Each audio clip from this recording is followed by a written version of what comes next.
সকাল বন্ধুরা, তো আবার চলে আসলাম একটা নতুন ভিডিও নিয়ে। তো দেখো, আমরা এক চট্টগ্রাম বীরচন্দ্রপুর নিতাই বাড়ি গিয়েছিলাম। তো সেদিন ছিল নিতাইয়ের জন্মদিন। এতটা পরিমাণ ভিড় ছিল, সেটা কিন্তু কল্পনার বাইরে। তোমরা দেখে বুঝতে পারবে, লাখো লাখো মানুষের সমাগম ছিল। হয়তো কিছু দুঃখেও মানে দুঃখেরও স্মৃতি আছে, কিছু ভালো মুহূর্ত বেশি, দুঃখেরটা কমে গেছে।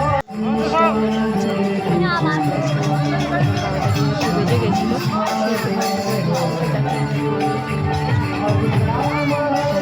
বহুত জায়গা থেকে, বিভিন্ন থেকেও ইংরেজরা এসেছে মানে এগুলো দেখার জন্য। তারা প্রচুর ঠাকুরকে ভক্তি করে।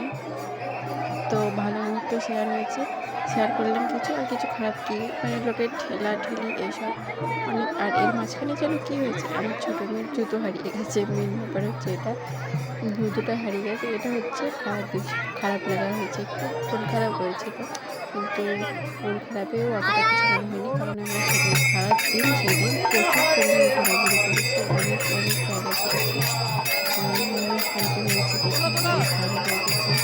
প্রথমবার ছিলাম আমি, নির্মল মানুষ হয়েও আমি কিন্তু এখানে এই ফার্স্ট টাইম গেলাম। এই বছর 2026 সালে আমি ফার্স্ট টাইম গেলাম। তো দেখতে পাচ্ছি কতটা মানে ভিড় ঠেলে ভেতরে যেতে হয়েছে, ভিড় ঠেলে ভেতরে যেতে হয়েছে প্রচণ্ড পরিমাণ ধাক্কাধাক্কির মধ্যে। তো দেখো, প্রচুর সুন্দর করে বেলুন দিয়ে সাজিয়েছিল, সব জায়গায় হরিনাম সংকীর্তন মিশানো হচ্ছিল।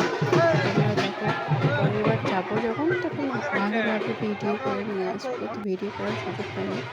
আর এটা দেখো কি সুন্দর, এই পুকুরে কিন্তু অনেক বড় বড় মাছ আছে, দেখতে পাই সবসময়, সবাই দেখতে পাই না। তো দেখো, এটা হচ্ছে মন্দিরের ভিতরে কতটা পরিমাণ প্রচুর লোক, কত বেলুন দিয়ে ভেতরে সাজিয়েছে, এবং ভেতরের দিকে যাওয়ার পরে শব্দই হয়নি, এতটা পরিমাণ ভিড়।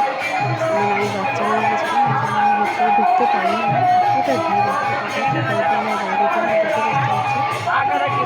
তো তোমরা কে কে এইখানে এক চক্র ধাম বলা হয়, কে কে এসেছো, কে কে দেখেছো, কমেন্ট করে জানিও। আর দেখো, কত ফুল ওনারা লাগিয়ে রেখেছে, দারুণ সুন্দর। আর বড় বড় কীর্তনীয়রাও সেদিন নিতাই বাড়ি এসেছিল। তো দেখো, এখানে একটা রাধাকৃষ্ণ মূর্তি আছে, আর আছে পঞ্চপাণ্ডব। তো সাইডেই আছে পঞ্চপাণ্ডবের মন্দির। এখানে একটা বিশাল বড় গাছ ছিল, যে গাছটা করা করেছে। আর সেখানে অনেক ফুল দিয়ে সাজিয়েছিল, অনেকেও কিছু বেঁধেও দিচ্ছিল, হয়তো তার মনস্কামনা পূরণ করার জন্য। তো দেখো, এখানে পঞ্চপাণ্ডব আছে। তো সব কভার করতে পারিনি, সব কিছু করতে পারিনি, কারণ এতটা ভিড়, কল্পনার বাইরে। তোমরা কল্পনা করতে পারবে না। কি বলবো, সব যেখানেই যাচ্ছি সেখানে সব জায়গায় নাম সংকীর্তন হতেই আছে। খুব মনটা শান্ত হয়ে যাবে। আমাকে দেখার জন্যও পারে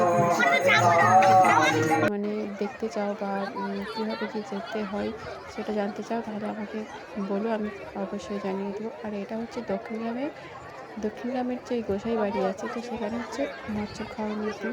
এত লোকের সমাগম, প্রচুর। আর যে রাস্তার উপরে যারা দাঁড়িয়ে আছে, মানে আমরা খেতে বসেছি প্রথম ব্যাচেই। তো আমরা মানে মানুষ উঠতে না উঠতে, মানুষ মানে ঠেলে একদম রাস্তার গায়ের ওপর চলে আসে এরকম। তো নমস্কার।